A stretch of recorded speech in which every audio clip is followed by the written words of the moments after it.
नमस्ते तथा स्वागत छ सम्पूर्ण विद्यार्थी साथीहरुलाई हाम्रो एस सिक्रेट एजुकेसन युट्युब च्यानलमा।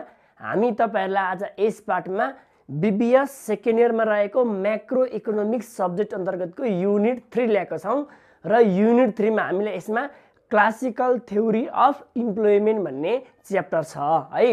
यो टपिक्समा हामीले रोजगारी र उत्पादनसँग सम्बन्धित शास्त्रीय सिद्धान्तको बारेमा चर्चा गर्ने छौं।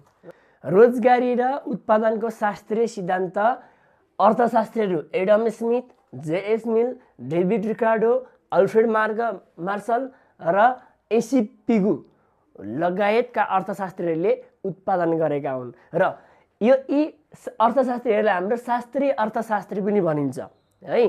जेबिसेकै जुन ल अफ मार्केट हामीले अगाडि चर्चा गर्यौं, जेबिसेको ल अफ मार्केट भन्ने मार्केटको बजारको नियमबाटै यो शास्त्रीय सिद्धान्त प्रतिपादन गरेको। त्यसैले शास्त्रीय सिद्धान्तको पिलर भनेको चाहिँ आधार भनेको चाहिँ जेबिसीको मार्केट नियम हो। जेबिसीको मार्केट नियमका आधारमा शास्त्रीय सिद्धान्त हामीले उत्पादन गरेका छौं र यसले जम्मा 2 वटा प्रस्तावनालाई अगाडि सारेको छ। यसको मुख्य प्रपोजल भनेकै के हो? अर्थतन्त्रमा श्रम र अन्य साधनहरू पूर्ण रोजगारीको अवस्थामा हुन्छन्, त्यसैगरी मूल्य र ज्याला लोजदार हुनुपर्छ, फ्लेक्सिबल हुनुपर्छ। प्राइस र वेजेस भनेको फ्लेक्सिबल हुनुपर्छ र अर्थतन्त्रमा प्रयोग हुने साधनहरू, उत्पादनका साधनहरू, फ्याक्टर्स अफ प्रोडक्सनहरू, श्रम लगायतका अन्य उत्पादनका साधनहरू चाहिँ हाम्रो पूर्ण रोजगारको अवस्थामा हुनुपर्छ भन्ने यसको मुख्य प्रस्तावना हो। यसको मुख्य एजम्पसन चाहिँ यो हो भने पछाडि अनि अब यसले मुख्य रूपमा के भन्छ? यो प्रस्तावनाका आधारमा यसले के भन्छ भने शास्त्रीय अर्थशास्त्रीहरूका अनुसार, यी अर्थशास्त्रीहरूका अनुसार पूर्ण प्रतिस्पर्धाको अवस्थामा अधिक उत्पादन र बेरोजगारी हुनु हुँदैन। जब उत्पादनका साधनहरू पूर्ण प्रतिस्पर्धाका अवस्थामा हुन्छन् त्यो बेलामा हाम्रो अधिक उत्पादन पनि हुँदैन र बेरोजगारी पनि हुँदैन।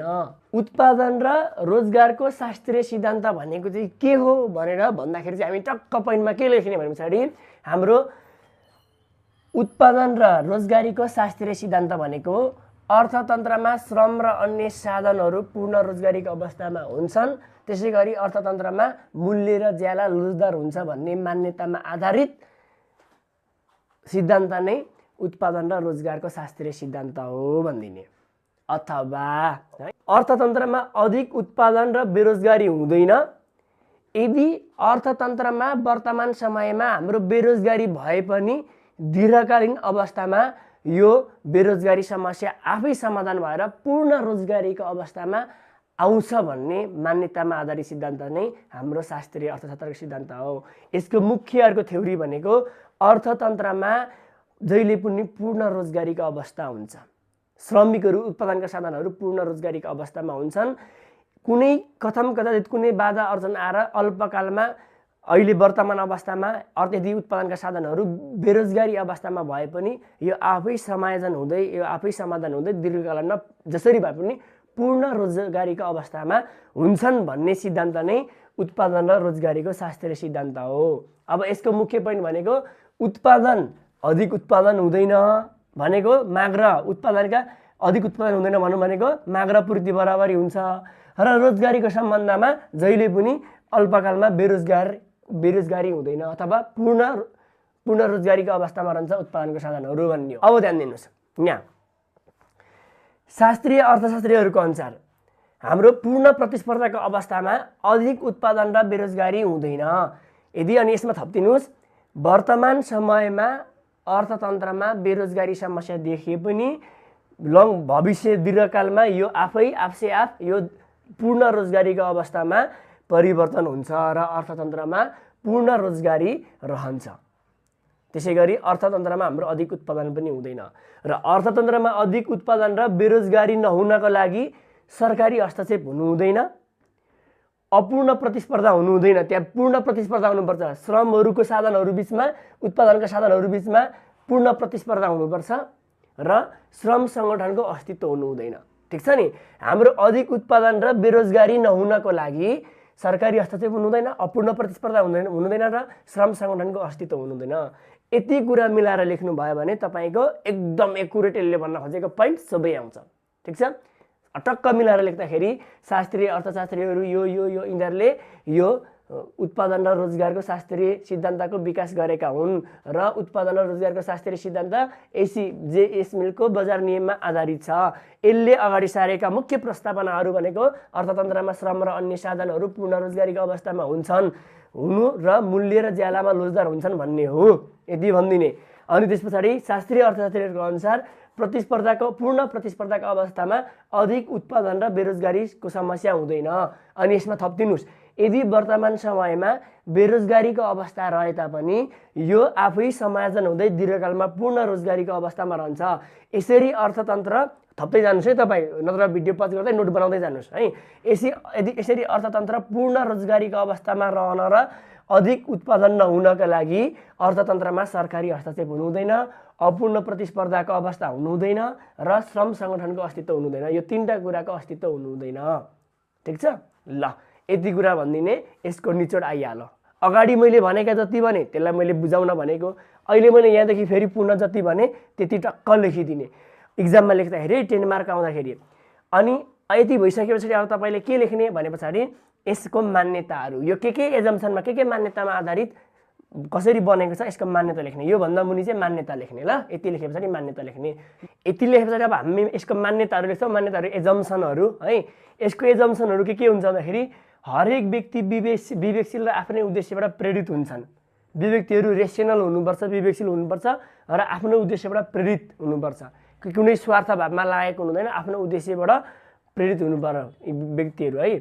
अर्को 2 नम्बरमा वस्तु तथा साधन बजारमा पूर्ण प्रतिस्पर्धा हुन्छ भनेको उत्पादन भएका वस्तु पनि प्रशस्ति हुनु पर्यो हैन। उपभोक्ताले एउटा वस्तु नपाए त्यसको ठाउँमा अर्को प्रतिस्थापन वस्तुको प्रयोग गर्न सक्छन् र साधन बजारमा पनि वस्तु पनि र उत्पादनका साधनहरू पनि बजारमा पूर्ण प्रतिस्पर्धाको अवस्थामा रहन्छन्। चाहिँ उत्पादन भएका वस्तु र उत्पादनका साधनहरू सबै भनेका श्रमहरू, उत्पादन साधन, श्रम सङ्गठन, ल्यान्ड लेबरहरू के हुनु पर्यो, हाम्रो पूर्ण प्रतिस्पर्धाको अवस्थामा रहनु पर्यो। जति प्रयोग गर्छु भन्दा पनि उपलब्ध हुनु पर्यो, एभाइलेबल हुनु पर्यो, प्रशस्ति हुनु पर्यो भन्न खोजेको है। पूर्ण प्रतिस्पर्धाको अवस्थामा रहन्छ एउटा कुरा। अर्को 2टा कुरा भयो। अर्को मान्यता एजम्सन छ, मानिसहरू मुद्रा भ्रम मनी इल्युजनमा हुँदैनन्। अब मुद्रा भ्रम मनी इल्युजन भनेको के हो भन्दाखेरि मुद्रा भ्रममा हुनु हुँदैन भनेको चाहिँ मुद्रा भ्रम भनेको जब व्यक्तिले त्यो मुद्राको क्रय शक्ति क्षमता कति हो भनेर चिन्न सक्दैनन् भनेको हैन। एउटा व्यक्तिको क्रय शक्ति क्षमता पर्चेसिङ पावर कति हो भनेर चिन्न सक्दैनन् भने त्यो मुद्रा भ्रम हुन्छ, मनी इल्युजन हुन्छ। तर त्यसमा हुनु हुँदैन भने पछाडि मुद्रा भ्रममा हुँदैनन् भने पछाडि व्यक्तिहरूलाई मुद्राको क्रय शक्ति क्षमता थाहा हुन्छ भन्न खोजेको। अर्को आर्थिक क्रियाकलापमा सरकारी हस्तक्षेप हुँदैन। यहाँ गभर्नमेन्टको हस्तक्षेप हुनु हुँदैन, एक्टिभिटी स्वतन्त्र हुनुपर्छ। वैदेशिक व्यापार बिन बन्द अर्थतन्त्र हुन्छ र हाम्रो अर्थतन्त्रमा, हाम्रो इकोनोमी समग्र व्यापार अर्थतन्त्रमा चाहिँ हाम्रो विदेशी व्यापार हुनु हुँदैन भन्दैन। विदेशी व्यापार, वैदेशिक व्यापार बिन स्वदेशी मात्रै व्यापार हुनु पर्यो, स्वदेशमा मात्रै व्यापार हैन।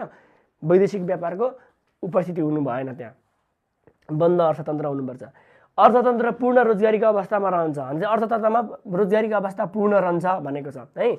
अब रोजगारी पूर्ण, अब अर्थशास्त्रमा रोजगारी कसरी पूर्ण रहन्छ, पूर्ण रोजगारीको अवस्था कसरी हुन्छ भन्ने बारेमा मैले अगाडि भनिहालेँ हैन। पूर्ण रोजगारी र बेरोजगारी नहुनु भनेको पूर्ण रोजगारी र अधिक उत्पादन नहुनु कसरी हुँदैन भन्ने यसको बारेमा मैले अघि भनि पनि हालेँ है। पूर्ण रोजगारीको अवस्थामा रहन्छ। यसको मान्यता भनेको, यसको मुख्य उद्देश्य भनेको अर्थतन्त्र पूर्ण रोजगारीको अवस्थामा रहन्छ भन्ने नै हो। यदि बेरोजगार भइहाल्यो भने नि अस्थायी हुन्छ, स्थायीमा त पूर्ण रोजगारको अवस्थामै रहन्छ भन्न खोजेको। अर्थतन्त्रमा व्यक्तिहरू, उत्पादनका साधनहरू रोजगारीको अवस्थामा रहन्छन् हैन, बेरोजगारी हुँदैनन् भन्ने। मुद्रा विनिमयको माध्यम मात्रै हो। मुद्राको विभिन्न उद्देश्य हुन्छन्। मैले जेबिसीको मार्केट नियममा पनि भनिहालेको थिएँ। त्यसले पनि मुद्रा विनिमयको माध्यम मात्रै भनेका छन्, विनिमयको साधन मात्रै, एक्सचेन्जको साधन मात्रै भनेको छ। यसले पनि मुद्रालाई चाहिँ एक्सचेन्ज, वस्तु तथा सेवा साट्ने एक्सचेन्जको रूपमा मात्रै लियो यसले। तर मुद्राको उद्देश्य त भन्दा हाम्रो सञ्चय गरेर राख्ने रिजर्भको उद्देश्य हुन्छ, स्पेकुलेटिभ उद्देश्य हुन्छ, त्यसै गरी ट्रान्सफर्मेसन अफ एसेट्सका उद्देश्य हुन्छन् हैन। ती उद्देश्य हुन्छन्, तर यसले चाहिँ विनिमयको लागि मात्रै मुद्राको उद्देश्य लियो। ज्याला र मूल्य लचकदार हुन्छ र यसको मुख्य सिद्धान्त भनेको यहाँ मैले यहाँ पनि भने पूर्ण रोजगारीको अवस्थामा रहन्छन् र ज्याला र मूल्य लोजदार हुन्छ भनेको यसको मुख्य 2टा मान्यता भनेको यो हो। जरी ज्याला र मूल्य लोजदार हुन्छन्, श्रमिकको ज्याला र वस्तु तथा सेवाको मूल्य चेन्जेबल हुन्छन् हैन। श्रमको हरेक एकाइ समान हुन्छन् श्रमको हरेक श्रमको एकै समान हुनु पर्यो र उत्पादन प्रविधि र संरचना स्थिर हुन्छ। उत्पादन प्रविधि पनि स्थिर हुनु पर्यो। एकछिनमा यो पनि चिज आउँछ, संरचना पनि स्थिर हुनुपर्छ भनेकै प्रविधिहरू चेन्ज हुँदैन भन्न खोजेको। यी मान्यतामा अगाडि बढेको छ यो नियम। तपाईले अब एक्जाममा प्राय यी सबै नियम लेख्नु भने धेरै राम्रो, अथवा 5-6 वटा मुख्य लेखिदिनु भयो भने राम्रो। यो दुईटा चाहिँ छुटाउँदै नछुटाउनु है। ल यति मान्यताहरू लेखिसके पछाडि अब हामीले पढेको के हेर्नुहोस् त, क्लासिकल थ्योरी शास्त्रीय सिद्धान्त के को बारेमा, आम्दानी र उत्पादनको बारेमा शास्त्रीय, रोजगारी र उत्पादनको बारेमा शास्त्रीय सिद्धान्त भनेको नि त। यसको मतलब के, शास्त्रीय सिद्धान्त क्लासिकल थ्योरीले चाहिँ हाम्रो उत्पादन र रोजगारीको उत्पादन र रोजगारीको बारेमा कसरी डिफाइन गरेको छ त शास्त्रीय सिद्धान्तले, यो चाहिँ हामीले चर्चा गर्नुपर्ने हो नि त। के भनिदिरहेको छ अहिलेसम्मको हामीले पाएको निष्कर्ष के, उत्पादन अधिक उत्पादन हुँदैन, अधिक उत्पादन नहुनु भनेको डिमान्ड र सप्लाई बराबरी हुन्छ भनेको। रोजगारीको सम्बन्धमा के भनौँ, रोजगारी जहिले पनि फुल इम्प्लोइमेन्टमा हुन्छ, पूर्ण रोजगारीको अवस्था हुन्छ। अहिले हाम्रो केही गरी बेरोजगारी भयो भने पनि दीर्घकालमा यो रोजगारको अवस्थामै आउँछ भन्ने भनिरहेको छ। यो दुईटाको सन्दर्भमा यही भनौँ यो सिद्धान्तले, होइन, जति लामो भए पनि छोटो भए पनि त्यति भनौँ। अब यो सन्तुलनमा कसरी रहन्छ त, होइन, क्लासिकल थ्योरी अनुसार हाम्रो उत्पादन र रोजगारीको सन्तुलन कसरी निर्धारण हुन्छ, होइन, किनभने उत्पादन हुँदा पनि श्रमिकहरूले उत्पादन गर्ने हो, रोजगारी पनि उत्पादनका साधनहरू श्रमिकले पाउने हुन्। अब यी श्रमिकहरूले रोजगारी पाए बापत अनि उनीहरूले उत्पादन गरे बापत के पाउँछन्, उनीहरूले ज्याला पाउँछन्, होइन र, उत्पादनका साधनहरूले मूल्य र ज्याला पाउँछन् भनेपछि अब उनीहरू यो अब दिएको ज्यालामा वास्तविक ज्याला दरमा चाहिँ उनीहरू कसरी रोजगारीको अवस्थामा सन्तुलनमा कसरी रहन्छन् र हाम्रो उत्पादन सन्तुलन कसरी रहन्छ, त्यो कुरा हामीले हेर्नुपर्ने हुन्छ। अब यसको सन्तुलन हामी फिगरमा चर्चा गरौँ है। यति भइसके पछाडि अब हामी यो क्लासिकल थ्योरीले भनेको कुरा भयो। अब क्लासिकल थ्योरी अनुसार यो उत्पादन र रोजगारीको सन्तुलन कसरी हुन्छ यसको बारेमा हामी चर्चा गरौँ यस पछाडि है। ल हामीले जति लेख्यौँ त्यसमा प्याराग्राफ चेन्ज गरेर अब थपौँ है। प्याराग्राफ चेन्ज गरेर के थप्दिनु भने equilibrium level of employment and output है, रोजगारी र उत्पादन र रोजगारीको सन्तुलनको स्तर अथवा सन्तुलनको निर्धारण। अब यो रोजगारी र उत्पादनको सन्तुलन कसरी निर्धारण हुन्छ त, ठिक छ। अब यसतर्फ जाउँ। यति भनेर लेख्दिने प्याराग्राफ चेन्ज गरेर अनि यसलाई अन्डरलाइन गरिदिने अनि यसको बारेमा लेख्ने, अथवा यो नलेखिकन तपाईँले अब यो सन्तुलनको बारेमा चाहिँ प्याराग्राफ चेन्ज गरेर लेख्दा हुन्छ है। ल हेर्नुहोस् अब कसरी लेख्दाखेरि शास्त्रीय अर्थशास्त्रीहरूको अनुसार अब सन्तुलनको तर्फमा आयौँ है। अघिसम्म योभन्दा अगाडिसम्म हामीले क्लासिकल थ्योरी अनुसार इम्प्लोइमेन्ट र आउटपुटको सन्दर्भमा क्लासिकल थ्योरीले जे भन्यो त्यो भन्यौँ। अब चाहिँ यो सन्तुलनमा कसरी रहन्छ, इक्विलिब्रियममा कसरी रहन्छ त्यसको तर्फ आयौँ। दुईटा पार्ट छन् यहाँ, एकचोटि तिनीहरूको बारेमा शास्त्रीय सिद्धान्तले के भन्यो यो दुईटाको बारेमा, अब सन्तुलन कसरी हुन्छ सन्तुलनपट्टि प्याराग्राफ चेन्ज गरेर लेख्ने। यो शास्त्रीय अर्थशास्त्रीहरूको अनुसार ज्याला दरलाई लोजदार फ्लेक्जिबल मान्दा पूर्ण रोजगारी प्राप्त हुनुको साथै पूर्ण रोजगार उत्पादन पनि प्राप्त हुन्छ। ज्याला दर लोजदार फ्लेक्जिबल भयो भने पूर्ण रोजगारी पाइन्छ, फुल इम्प्लोइमेन्ट पाइन्छ र पूर्ण रोजगारमा उत्पादन पनि हुन्छ, पूर्ण रोजगार सँगसँगै उत्पादन पनि प्राप्त हुन्छ अरे। साथै श्रम सङ्ख्याको माग र पूर्तिद्वारा नै श्रम बजारमा ज्याला दर र श्रमको रोजगारी निर्धारण हुन्छ। अब श्रम बजारमा ज्याला दर चाहिँ कसरी, ज्याला दर र श्रमको रोजगारी है, श्रम एउटा श्रमिकलाई ज्याला दर कति दिने र कति श्रमिकलाई चाहिँ हामीले त्यो ज्याला दरमा रोजगारी दिने भन्ने विषय चाहिँ कसरी निर्धारण हुन्छ अरे, श्रम सङ्ख्याको माग र पूर्तिद्वारा नै। श्रमको demand, labour of demand, demand of labour र सप्लाई अफ लेबर, श्रमको डिमान्ड र श्रमको सप्लाईद्वारा नै हाम्रो के हुने रहेछ, हाम्रो श्रम बजारमा ज्याला दर वेजेस रेट पनि निर्धारण हुने रहेछ र रोजगारीको स्तर पनि निर्धारण हुने रहेछ। श्रमलाई कति श्रमिकलाई रोजगारी दिने, एउटा श्रमिक बराबर कति रुपियाँ हामीले वेजेस राख्ने र वेजेस रेट राख्ने भन्ने चाहिँ कसरी निर्धारण हुने रहेछ, श्रमको माग र श्रमको पूर्तिद्वारा है, लेबरको डिमान्ड र सप्लाईद्वारा यो हुने रहेछ। यति कुरा थाहा पाउने, यो भनेको की पोइन्ट हो, निर्धारण हुन्छ यति लेख्दिने। त्यस पछाडि अब क्रमशः लेख्दै जाने है। मैले चाहिँ बुलेट पोइन्टमा लेख्छु, तपाईँले चाहिँ कन्टिन्यू लाने। निर्धारण हुन्छ श्रमको माग र आपूर्ति वास्तविक ज्याला दरमा निर्भर हुन्छ। अब श्रमको माग र आपूर्ति कस्तो कस्तो हुन्छ, श्रमको माग रेखा र आपूर्ति रेखा कस्तो हुन्छ भन्ने कुरा वास्तविक ज्याला दरमा निर्धारण हुन्छ। अब वास्तविक ज्याला दर र श्रमको माग बीच ऋणात्मक सम्बन्ध हुन्छ भन्छ नि। वास्तविक ज्याला वेजेस रेट र श्रमको माग लेबर अफ डिमान्ड बीचमा चाहिँ ऋणात्मक सम्बन्ध हुन्छ र नेगेटिभ रिलेसन हुन्छ। अनि वास्तविक ज्याला दर र श्रमको आपूर्ति बीच चाहिँ धनात्मक सम्बन्ध हुन्छ, पोजिटिभ रिलेसन हुन्छ अरे। यति कुरासम्म ख्याल गर्नुहोस्। कसरी हुन्छ तपाईँलाई यो प्रुफ गरिदिनुपर्छ भने म प्रुफ पनि गरिदिन्छु। हेर्नुहोस् है, म एकछिनमा तपाईँलाई यहाँ फर्मेटमा भनिहाल्छु है। यो क्रमशः भन्दै जाने यो, किनभने यही कुरा एकछिनमा हामीले यहाँ फिगरमा देखाउनुपर्छ है। के हुन्छ अरे, श्रमको माग र आपूर्ति चाहिँ के को आधारमा निर्धारण हुन्छ? वास्तविक ज्याला दरसँग निर्भर हुन्छ। अनि वास्तविक ज्याला दर र श्रमको माग बिचमा नेगेटिभ सम्बन्ध हुन्छ। वास्तविक ज्याला दर रियल वेजेस रेट र आपूर्ति लेबरको श्रमको आपूर्ति बिचमा सप्लाई बिचमा धनात्मक पोजिटिभ सम्बन्ध हुन्छ। त्यसै गरी श्रमको माग र आपूर्तिको अन्तर्क्रियाबाट वास्तविक ज्याला दर निर्धारण हुन्छ। जब हाम्रो लेबर अफ डिमान्ड र लेबर अफ सप्लाई यसरी हाम्रो जहाँ बराबर हाम्रो काटिएको हुन्छ, अन्तर्क्रिया भएको हुन्छ, यहाँनिर हाम्रो के हुन्छ? ज्याला दर निर्धारण हुन्छ। यहाँनिरको रेट वेजेस रेट हुन्छ र यहाँनिरको उत्पादन भनेको हाम्रो रोजगारी हुन्छ। यहाँनिरको लेबरको सङ्ख्या भनेको रोजगार प्राप्त लेबरको सङ्ख्या हुन्छ। ठिक छ। श्रमको माग र पूर्तिको अन्तर्क्रियाबाट वास्तविक ज्याला दरको निर्धारण हुँदो रहेछ। ठिक छ। निर्धारित ज्याला दरमा पूर्ण रोजगारी सिर्जना हुन्छ। जुन ज्याला दर हामीले निर्धारण भएको छ त्यहाँनिर हाम्रो पूर्ण रोजगारी सिर्जना भएको हुन्छ। यसले फिगर बनाउन सजिलो हुन्छ है। अनि यदि बेरोजगारी भएमा श्रमहरू बीच प्रतिस्पर्धा भई कम ज्याला दरमा काम गर्न तयार हुन्छ, जसले गर्दाखेरि ज्याला दर घट्छ र श्रमको माग वृद्धि हुन्छ र श्रमको पूर्ति घट्न गई रोजगारीको सिर्जना हुन्छ, पूर्ण रोजगारीको सिर्जना हुन्छ। तपाईँले सर्लक्क यो इक्विलिब्रियममा यति लेख्ने है। अब यो यति लेख्दाखेरि किन लेख्ने भन्ने कुरा यहाँ आइहाल्छ। ठिक छ। अब तपाईँले यसको इक्विलिब्रियममा प्याराग्राफ चेन्ज गरे पछाडि यति कुरा लेखिदिने। अब यही कुराको आधारमा जे कुरा लेख्यो यसको आधारमा हामीले फिगर बनाउनु पर्ने हुन्छ। यो फिगर बनाउनको लागि आवश्यक कुराहरू यो। अब यति लेख्दाखेरि यो भन्दा मुनि हाम्रो श्रमको उत्पादन रोजगारी र ज्याला दर बिचको सम्बन्धलाई हामीले निम्न तलको चित्रद्वारा देखाउन सकिन्छ भनेर लेखिदिने। अनि अब यसको फिगरमा जाने ल। फिगरमा अथवा हाम्रो उत्पादन रोजगारी र ज्याला दर बिचको सम्बन्धलाई तलको अथवा उत्पादन र रोजगारीको निर्धारण सम्बन्धमा तलको रेखाचित्रबाट प्रश्न पार्न सकिन्छ भन्नुहोस्। अनि रेखाचित्र बनाउने। ठिक छ। मैले रेखाचित्र यहाँ सानो बनाएँ है। यो फिगर है ल। यता वाइ एक्सिस राखौँ, यहाँ 0, यता एक्स एक्सिस राखौँ, जहिले पनि यसरी राखिन्छ। अनि यतापट्टि हामीले के राख्थ्यौँ? इम्प्लोइ, नम्बर अफ इम्प्लोइको सङ्ख्या राख्दिने यतापट्टि है एक्स एक्सिसमा। यतापट्टि रियल वेजेज रेट राख्ने, यता रियल वेजेज रेट राख्ने, वास्तविक ज्याला दर राख्ने। ठिक छ। यति राख्ने। पहिला हामी यो अब यो के को सम्बन्ध देखिन्छ यहाँबाट? हाम्रो उत्पादन रोजगारी र हाम्रो रियल वेजेस रेट वास्तविक ज्याला दर र रोजगारीको निर्धारण कसरी हुन्छ भन्ने कुरा देखाउने। अब हामीले यहाँ के भनेको छौँ पहिला हेर्नुहोस् है, वास्तविक ज्याला दर र रोजगारी बिचको सम्बन्ध देखाउने।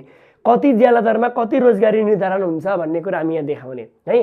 अब हामीलाई यहाँ यसो भनेको छ हेर्नुहोस्, श्रमको माग र श्रमको आपूर्ति वास्तविक ज्याला दरमा निर्भर हुन्छ भन्छडी श्रमको माग र श्रमको आपूर्ति चाहिँ यो ज्याला दरमा निर्धारण हुन्छ अरे। अनि हेर्नुहोस्, वास्तविक ज्याला दर र श्रमको माग बीच ऋणात्मक सम्बन्ध हुन्छ। वास्तविक ज्याला दर र श्रमको माग बीच ऋणात्मक सम्बन्ध हुन्छ। यतापट्टि नम्बर अफ लेबर हुन्छन्, यस्ता वास्तविक ज्याला छ हो।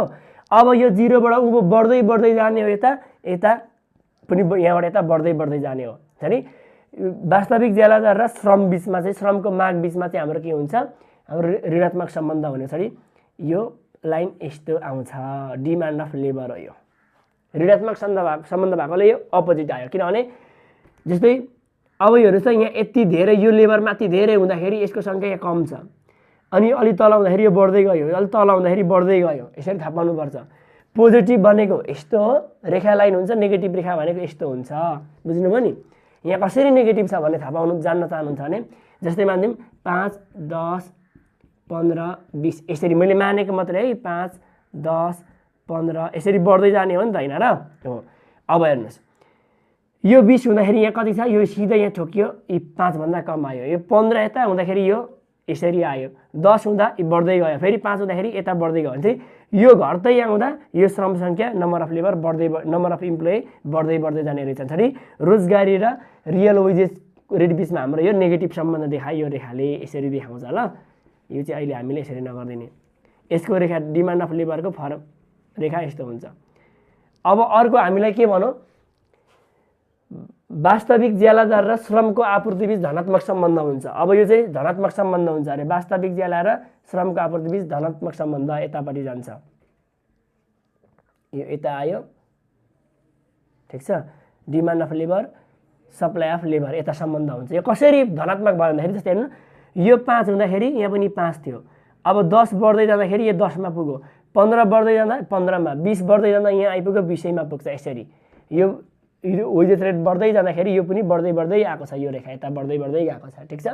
यो पोजिटिभ रिलेसनको, यो नेगेटिभ रिलेसनको यो रेखा, ठिक छ। यति भइसके पछाडि हेर्नुहोस् है, यसकै आधारमा फिगर बनाउने, फिगर समस्या छैन। अनि के भनौँ, श्रमको माग र आपूर्तिको अन्तर्क्रियाबाट वास्तविक ज्याला दर निर्धारण हुन्छ भने चाहिँ मैले यो मेटिदिएँ, यो नलेखौँ, यो पोइन्ट नम्बर नलेखौँ, ठिक छ।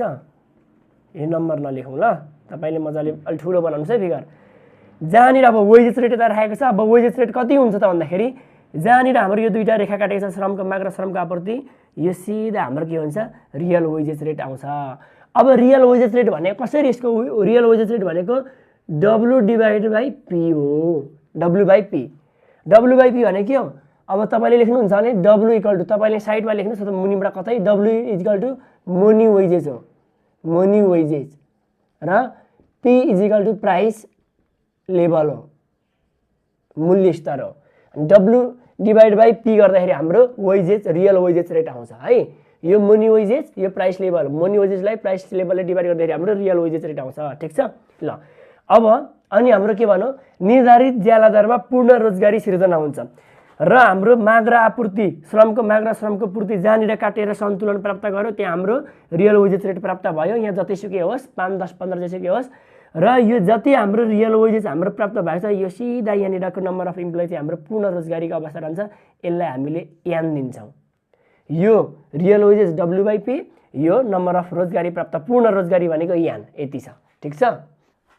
एकदम सजिलो छ है फिगर बनाउनले, फिगर सानो भयो मैले यहाँ नअट्ने भएर। अनि त्यस पछाडि के भनौँ, यी कुरा चाहिँ तपाईँले यो नियम, यो सन्तुलन हुनको लागि, यो हाम्रो उत्पादन र रोजगारीको सन्तुलन हुनको लागि चाहिँ तपाईँले यति कुरा चाहिँ याद हुनुपर्छ। यति कुरा चाहिँ जान्ने, यो च्याप्टरमा के सिक्ने भन्दाखेरि यति कुरा सिक्ने हो, केबाट के कसरी निर्धारण हुन्छ भन्ने। अनि निर्धारित ज्याला दरमा पूर्ण रोजगारी सिर्जना हुन्छ, यो भइसक्यो रोजगारी सिर्जना भयो। अब यदि बेरोजगारी भए श्रमिकहरू बीच प्रतिस्पर्धा भई कम ज्याला दरमा काम गर्न पनि तयार हुन्छन्, जसले गर्दाखेरि ज्याला दर घट्दछ। अब हाम्रो यति के भयो, हेर्नुहोस् है, यदि बेरोजगारी, अब यो वेजेसमा हाम्रो बेरोजगारी सिर्जना भयो भने, यदि हाम्रो बेरोजगारी सिर्जना भयो भने के हुन्छ अरे, सिर्जना भयो भने श्रमिकहरू बीच बेरोजगारी सिर्जना भए श्रमिकहरू बीच प्रतिस्पर्धा भई कम ज्याला दरमा पनि काम गर्न तयार हुन्छन्। बेरोजगारी भनेको त रोजगार पाएको छैन नि त, कम ज्याला दरमा पनि काम गर्न तयार हुन्छन्, जसले ज्याला दर घट्दछ, जसको कारणले ज्याला दर घट्दछ र श्रमहरूको माग वृद्धि हुन गई र पूर्ति घट्न गई पूर्ण रोजगारीको अवस्थामा रहन्छ। अब यसलाई यहाँ देखाउँदाखेरि यसरी, बेरोजगारीको अवस्थामा रहनु भनेको कस्तो हो, हाम्रो माग र पूर्तिको बराबर नहुने अवस्थामा हो भने बेरोजगारीको अवस्थामा रहन्छ भन्ने हो है। अब बेरोजगारीको अवस्थामा रहौँ, अब हाम्रो के भयो, अब बेरोजगारीको अवस्थामा भयो भने सपोज मानिदिउँ, अब हाम्रो यो प्राइस चाहिँ बढेर यहाँ रियल वेजेस रेट चाहिँ यति भयो भने, वेजेस रेट बढ्यो भने अब हाम्रो के हुन्छ, यसलाई मानिदिउँ W by P, real wages भनेको वेजेस रेट भनेको W बाई P।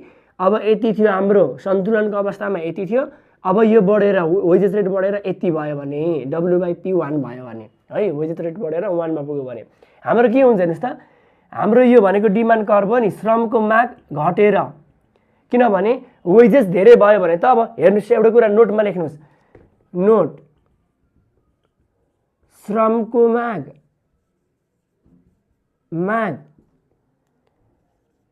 फर्म अथवा कम्पनीले गर्ने हो, कम्पनीले गर्छ माग।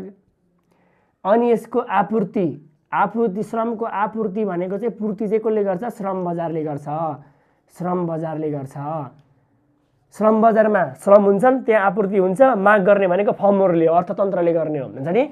यदि वेजेस रेट बढ्यो भने, वेजेस रेट ज्याला दर बढ्यो भने श्रमको माग यहाँबाट घटेर कहाँ आउँछ, यो सिधा यसलाई म राख्थेँ N1 मा आउँछ, श्रमको माग घटेर, ठिक छ। अनि फेरि अब हाम्रो पूर्ति चाहिँ के हुन्छ, श्रमको पूर्ति चाहिँ बढेर यहाँबाट यति बढेर, हेर्नुहोस् त अघि यहाँ चाहिँ यानमा थियो, श्रमको पूर्ति चाहिँ बढेर यहाँ आइपुग्छ, माग घटेर यहाँ, किनभने वेजेस रेट बढ्दाखेरि हाम्रो यहाँ आएको छ यो सन्तुलन होइन, अनि यो लेबरको सन्तुलन यति घट्यो। किनभने किन घट्छ? जब हाम्रो यदि ज्याला दर बढ्यो भने कर्मचारीहरूको एकजना बराबरको ज्याला दर बढ्यो भने कम्पनीले माग गर्ने हो, काम गर्नका लागि संस्थाहरूले श्रमिकहरूलाई माग गर्ने हो। श्रमिकहरूले त कम माग गर्छन् नि। जति सस्तो श्रमदर वेजेस रेट सस्तो छ भने, कम ज्याला दर छ भने धेरै माग गर्छन्। महँगी ज्याला दर छ भने कम माग गर्छन् नि होइन र। हेर्नुहोस् त, महँगीबाट ज्याला दर, कर्मचारीको ज्याला दर, श्रमिकहरूको ज्याला दर बढ्यो भने माग इक्विलिब्रियमभन्दा घटेर रोजगारी कम आयो, कमले रोजगारी पाउने भए, किनभने श्रमिकहरूको माग नै कम हुने भयो। तर फेरि कामदार त बढी ज्याला दरमा बढी काम गर्न चाहन्छ नि त। बढी काम गर्न चाहन्छन् भने चाहिँ जति ज्याला बढ्यो श्रमको पूर्ति चाहिँ बढ्दै जाने हो, सकारात्मक सम्बन्ध हुन्छ। हेर्नुहोस् त, यो गर्दाखेरि हाम्रो ज्याला बढ्दाखेरि श्रमको माग घटेर यति आयो, फेरि श्रमको पूर्ति चाहिँ बढेर यहाँ पुग्यो, यति बराबर यो N2 भयो। ठिक छ। अब यहाँ के भयो भन्दाखेरि हेर्नुहोस् त, हाम्रो रियल वेजेसको वास्तविक ज्याला दर यतिबाट बढेर यहाँ पुग्दाखेरि श्रमको माग यति छ, यति कम माग गरेको छ नि त। यो 0 भन्दा यता बढ्दै जाने हो। यहाँ कम माग गरेका छन् तर श्रमको आपूर्ति चाहिँ N2 बराबर यति भयो। अब यो बिचको जुन ग्याप छ नि, यति बराबर मान्छे बेरोजगारी भए।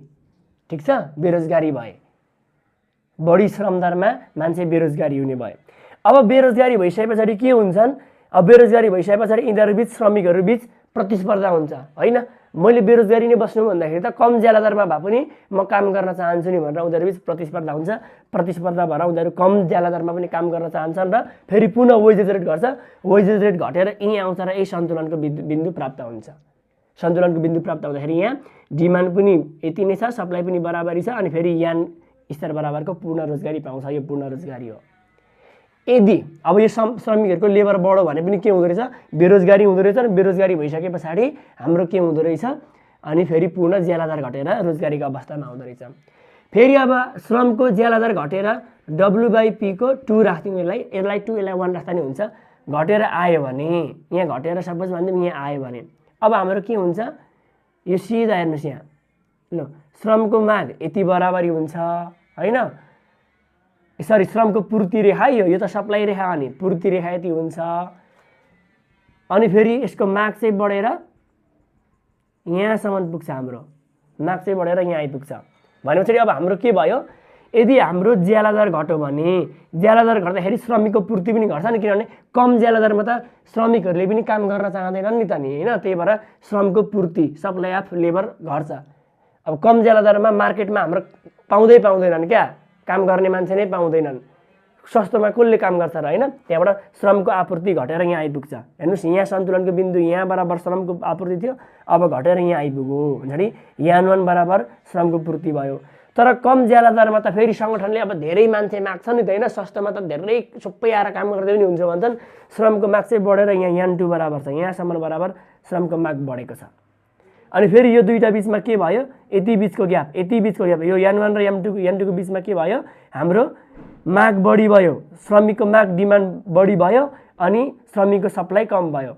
माग धेरै छ, कति धेरै माग गरेको छ होइन। बजारमा माग धेरै छ, श्रमिकहरूको काम गर्ने मान्छे आवश्यकता धेरै छ, तर श्रमिकहरू नै भएनन्, काम गर्ने मान्छे भएनन्। अब यस्तो भयो भने के हुन्छ? अब संस्थाहरूले फेरि अब उनीहरूलाई चाहिएको यति, माग गरेको यति बराबर चाहिएको थियो संस्थालाई मान्छे, अब उपलब्ध भयो यति बराबर मात्रै। यो बराबरको मान्छे फेरि संस्थालाई चाहिने भयो। चाहिन त चाहिन्छ नि त काम गर्ने मान्छे त। यति चाहिएको माग गरेको यति मात्रै उपलब्ध भयो। अब यो बिचको बराबरी अब हाम्रो के चाहिने भयो? उनीहरूलाई, हामीलाई, सङ्गठनलाई श्रमिक कामदार चाहिने भयो। अब कामदार चाहिने भयो भने यो सस्तोमा त उनीहरू काम गर्न रुचाउँदैनन्। फेरि सङ्गठनले ज्याला दर बढाइदिन्छ। ज्याला दर बढाएर वेजेस रेट यति नै बनाइन्छ। अनि यति नै बढाइसके पछाडि, ज्याला दर बढाइसके पछाडि के भयो? श्रमिकहरूको पूर्ति पनि, सप्लाई पनि बढेर यता सर्दै आउँछ, अनि माग पनि घटेर जान्छ र यो बिचमा निर्धारण हुन्छ, यही आउँछ। अनि किनभने जब ज्याला दर बढाएर यो राख्थ्यो भने त यही निर्धारण हुने हो नि त। अनि पूर्ति बढ्छ, ज्याला दर बढाउँदाखेरि पूर्ति सप्लाई बढ्छ, अनि डिमान्ड अलिक घट्छ। त्यसैले हाम्रो के हुन्छ? यहाँ आइपुग्छ। ल यति भएर हाम्रो फेरि पूर्ण रोजगारीको अवस्था यो निर्धारण हुन्छ। यसरी यो N1 र N2 को अवस्था बेरोजगारीको अवस्था, पूर्ण रोजगारीको अवस्था भनेको यहाँ हो। ठिक छ। ल ज्याला दर र रोजगारीको निर्धारण यसरी हुँदो रहेछ। ठिक छ।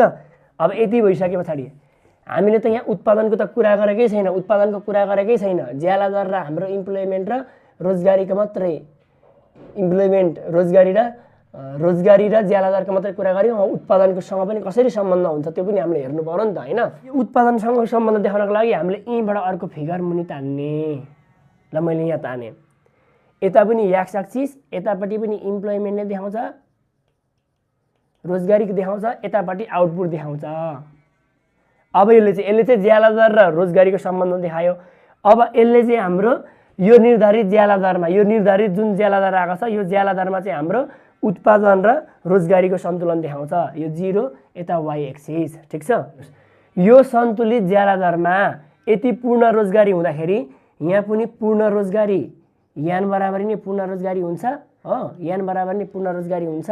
अनि हाम्रो उत्पादन रेखा चाहिँ हाम्रो के हुन्छ भने यसरी आएको हुन्छ उत्पादन रेखा है। सरी म यसलाई अलि तल ताने।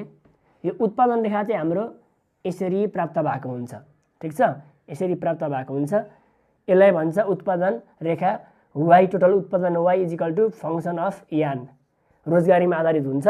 र यो जुन हाम्रो पूर्ण रोजगारी यो ज्यालादारमा आएको पूर्ण रोजगारी अवस्थामा हाम्रो जति यहाँ बिन्दु पूर्ण रोजगारीको अवस्थामा जति यो उत्पादनको रेखा काट्यो यो सिधा गएर यहाँ यति y = यति बराबरको हाम्रो उत्पादन हुन्छ। आउटपुट यहाँ बराबरी y बराबर यति उत्पादन हुन्छ। त्यसरी यो रियल वेजेस रेटमा हामीले यतिलाई यान बराबरको रोजगारी दिँदाखेरि हाम्रो उत्पादन चाहिँ यान बराबरको रोजगारले उत्पादन प्राप्त गर्छ, y बराबर उत्पादन गर्छ, y युनिट बराबर उत्पादन गर्छ। भने चाहिँ यहाँ जतिसुकै युनिट हुन्छ नि, हजारमा भए पनि लाखमा भए पनि जतिसुकै भए पनि यति बराबर हाम्रो उत्पादन हुन्छ। भने यो उत्पादन वक्रको रेखा जुन आउँछ हाम्रो वक्रको रेखा यो यहाँ काटिनु पर्यो। यो उत्पादन वक्रको रेखा र यो माथिबाट आएको जुन हाम्रो पूर्ण रोजगारीको रेखाको हामीले जुन यो माथिबाट तानेको हुन्छ यो माथिबाट मिलाएर यो सिधा तान्ने, डेडिकेट गरेर तान्दिनुस्।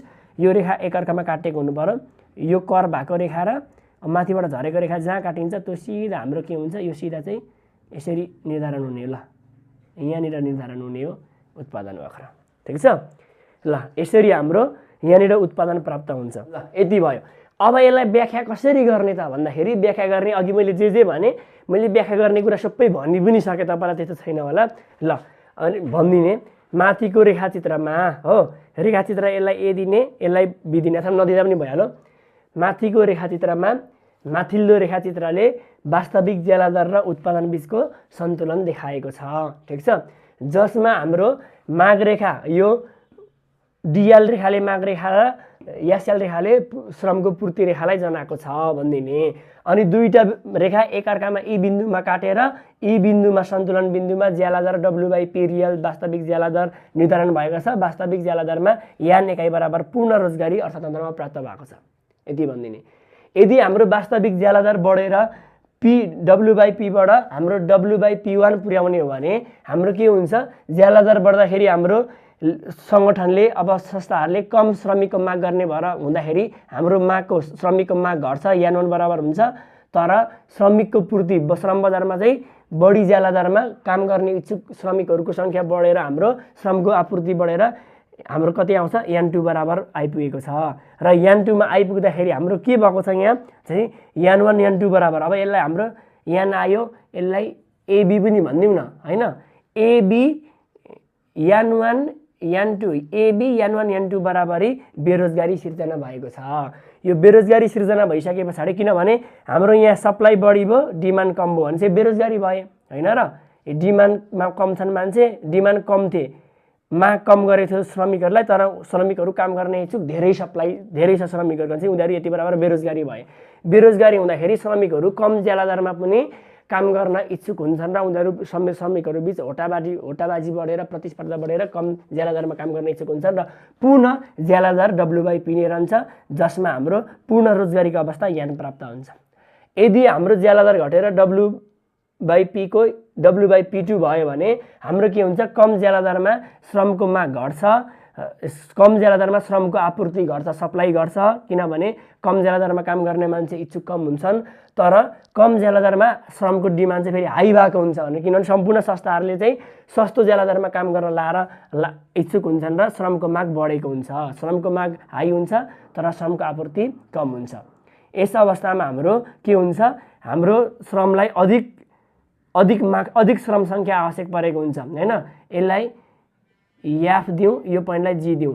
एफ जी N1 N2 बराबर अधिक माग रहेको हुन्छ, संगठनलाई अधिक कर्मचारी भएको चाहिने हुन्छ र श्रमिकहरूको अभावले गर्दा श्रमिकहरूको आपूर्ति कम भएको र संस्थाहरूले बढी माग गरेको हुँदाखेरि अब संस्थाहरू बिचमा श्रमिक प्राप्त गर्ने होटाबाजी चल्छ।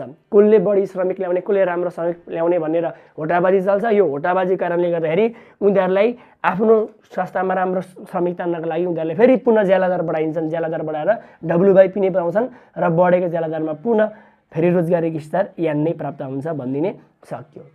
अब त्यसै गरी अब तल्लोमा गर्दाखेरि अनि यसमा मुख्य तत्त्व के देख्यो भने यसमा मुख्य तत्त्व पूर्ण रोजगारीको अवस्था सिर्जना गराउने सबैभन्दा मुख्य तत्त्व भनेको लचकदार फ्लेक्सिबल वेजेस रेट हो, लचकदार ज्याला दर हो। किनभने लचकदार ज्याला दर भनेकै ज्याला दर आफै चेन्ज आवश्यकता अनुसार चेन्ज हुन्छ। हेर्नुहोस् त, घरि यहाँबाट यहाँ गयो, घरि यहाँबाट यहाँ झऱ्यो। अनि जसरी यहाँ बेरोजगारी हुँदाखेरि पनि घटाएर भए पनि रोजगारी ल्यायो, अधिक माग भएको बेलामा पनि बढाएर भए पनि सन्तुलनमा ल्यायो, पूर्ण रोजगारीको अवस्थामा ल्यायो। पूर्ण रोजगारीको अवस्थामा ल्याउने मुख्य तत्त्व चाहिँ हाम्रो लचकदार ज्याला दर रहेछ भनेर देखाउने। अब यसको यति भनिदिने अनि त्यसलाई प्याराग्राफ चेन्ज गरेर अब यसलाई व्याख्या गर्ने। यसलाई व्याख्या गर्ने भनेकै जे छ त्यही देखाउने हो क्या। अब तल्लोलाई व्याख्या गर्दा हेर्नुहोस्, दोस्रो रेखाचित्रमा, तल्लो रेखाचित्रमा वाइ एक्सिसमा हाम्रो उत्पादन स्तर र एक्सिसमा रोजगारीको स्तरलाई देखाइएको छ भनेर भनिदिने। र हाम्रो उत्पादन पूर्णतया उत्पादन भनेको एउटा उत्पादनको प्रविधि र श्रम सङ्ख्या भनेको रोजगारीको दर, यो दुईटा कुरामा निर्भर रहन्छ। आउटपुट हो, आउटपुट भनेको दुईटा कुरामा निर्भर रहन्छ। र अघि हामीले एजम्सनमा के भनेका छौँ, प्रविधि र संरचनालाई स्थिर मानेका छौँ भने प्रविधि परिवर्तन हुँदैन, यो स्थिर रहेको हुन्छ। त्यसैले अब उत्पादन वाइ भनेको हाम्रो उत्पादन यदि टोटल्ली रूपमा केमा डिपेन्डेन्ट भयो, फङ्सन अफ यान भनेको इम्प्लोइमेन्ट है हुन्छ नि।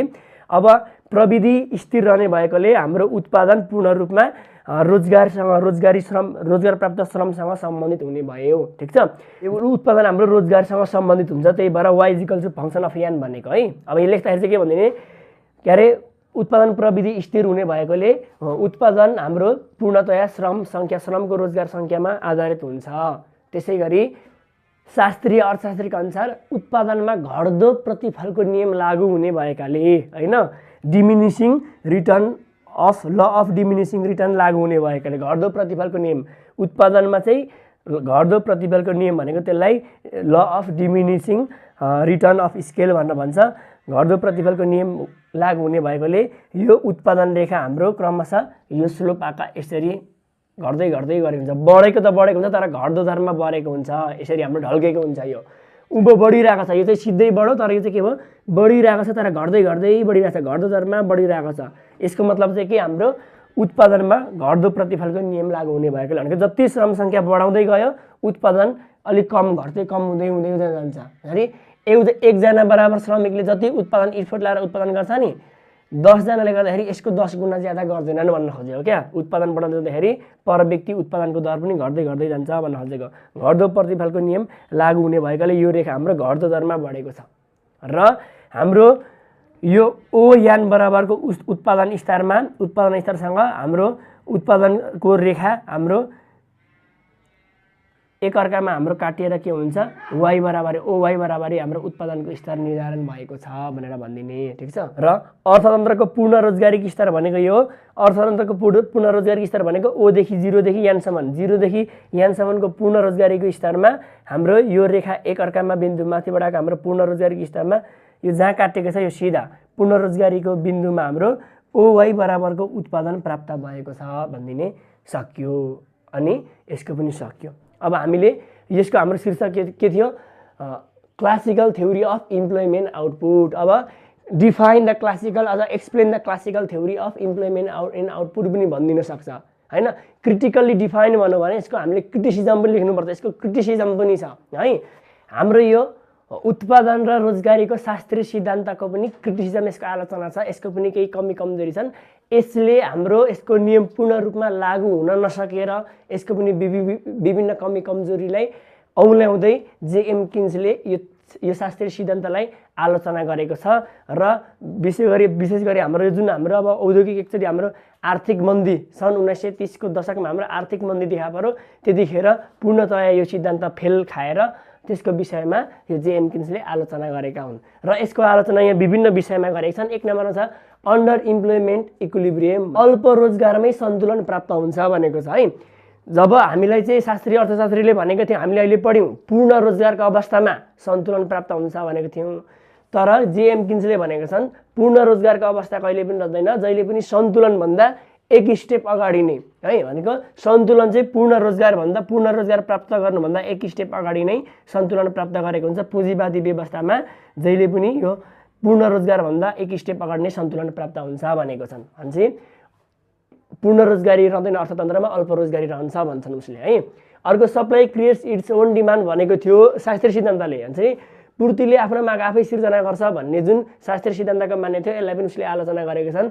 पूर्तिले आफ्नो माग आफै सिर्जना गर्दैनन्, शास्त्रीय सिद्धान्तले भनेको थियो अब पूर्तिले आफ्नो माग आफै सिर्जना गर्छ। जति हामीले उत्पादनको साधनहरूले जति उत्पादन वृद्धि हुँदै गयो त्यति बराबर माग बढ्छ भनेको थिए। तर ती हाम्रो हाउसहोल्डहरूले, श्रमिकहरूले आम्दानी गरेको सबै भाग हाम्रो सामान वस्तु सेवामा किन्नमा, खरिद गर्नमा, मागको लागि खर्च नगरी केही भाग बचत गर्ने भएकोले पूर्तिभन्दा कम माग हुनसक्छ है। केही भाग व्यक्तिले बचत पनि गरेर राख्ने भएकोले जति हाम्रो उत्पादनको साधनहरू बिक्री गरेर उत्पादनका साधनहरूले जति हाम्रो आम्दानी कमाएछन् ती सबै उनीहरूले खर्च नगरेर केही भाग बचत गर्ने भएकोले मागभन्दा श्रमको पूर्तिभन्दा सप्लाईभन्दा डिमान्ड कम हुनसक्छ। ठिक छ। अनि no automatic adjustment of economy, अर्थतन्त्रको आफै समायोजन हुन्छ भनेर भनेको थियो, सरकारी हस्तक्षेप आवश्यक पर्दैन भनेर भनेको थिए शास्त्रीय सिद्धान्तले। तर जेएम किन्सले के भनेको छन् भने हाम्रो गभर्मेन्टको हस्तक्षेप हुन पनि आवश्यक छ, किनभने संसारमा दुई स्तरका मान्छे हुन्छन्, धनी र गरिब दुई लेभलका मान्छे हुन्छन्। धनीसँग अथाह पैसा हुन्छ, उनीहरूले केही पैसा सञ्चय गरेर राखेका हुन्छन्, जुन गरिबसम्म त्यो पैसा पुग्न पाउँदैन। र तल्लो लेभलको मान्छेसँग पैसा नभए पछाडि उनीहरूको माग बढ्दैन, माग नबढिसके पछाडि हाम्रो के हुन्छ, उत्पादन पनि हुँदैन, बेरोजगार पनि बढ्छ। त्यसैले हाम्रो गभर्मेन्टको अर्थतन्त्र समायोजित हुँदैन, सरकारी हस्तक्षेप आवश्यक पर्छ भनेको हुन् है। अब गभर्मेन्ट इन्टरभेन्सन, सरकारी हस्तक्षेप आवश्यक पर्छ, यही कुरा नै आइहाल्यो। अर्को रोल अफ मनी, मनीको मुद्राको भूमिकामा चाहिँ हामीलाई शास्त्रीय सिद्धान्तले चाहिँ के भनेको थियो भन्दाखेरि मुद्राको भूमिका विनिमयको लागि मात्रै हुन्छ भनेको थियो, तर त्यति मात्रै हुँदैन। मुद्राको भूमिका सञ्चय गर्ने, अब रिजर्भ गर्ने, त्यसै गरी स्पेकुलेटिभ सट्टाबाजीको उद्देश्य, त्यसै गरी हाम्रो ट्रान्सफर्मेसन अफ एसेट्स विभिन्न उद्देश्य हुन सक्छन् है। सेभिङ इन्भेस्टमेन्ट इक्वालिटी, बचत र लगानीको समानता भनेको छन् है, सन्तुलन भनेको छ समानता। बचत र लगानी समान हुन्छ भनेर शास्त्रीय सिद्धान्तले भनेको थियो, तर जेएम किन्सको अनुसार बचत र लगानी समान हुँदैनन्। किनभने बचतलाई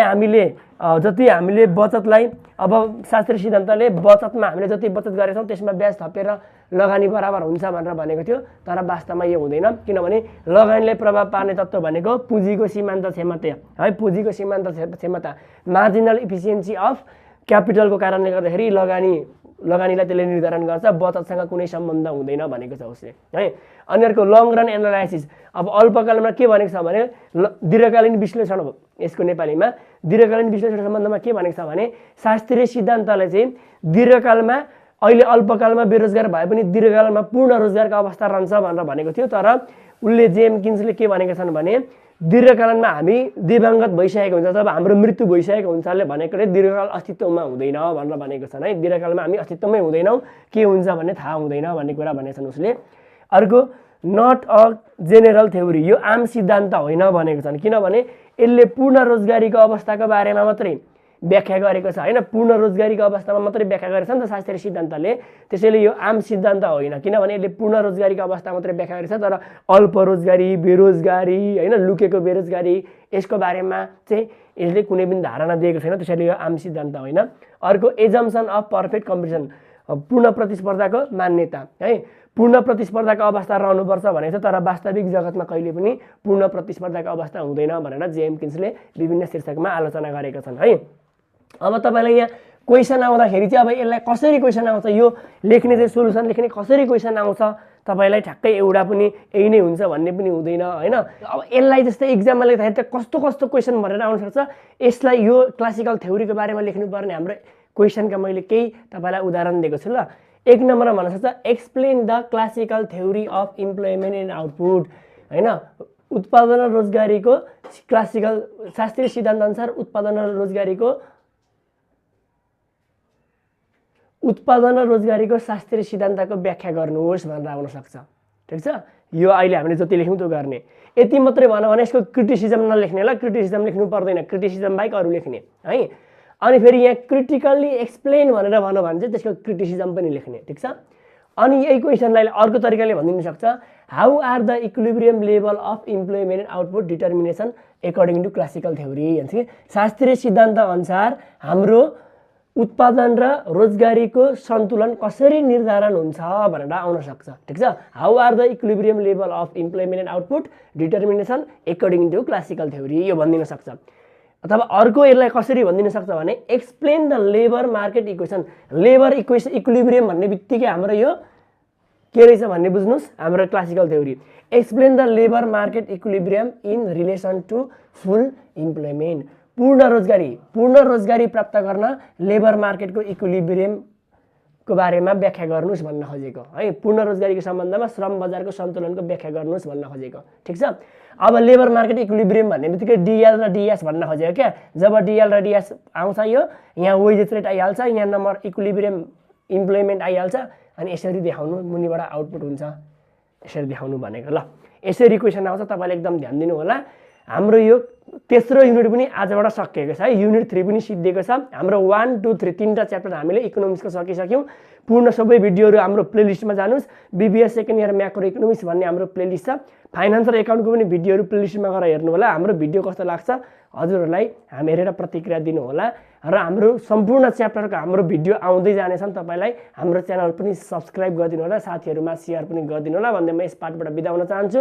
हस्त नमस्ते।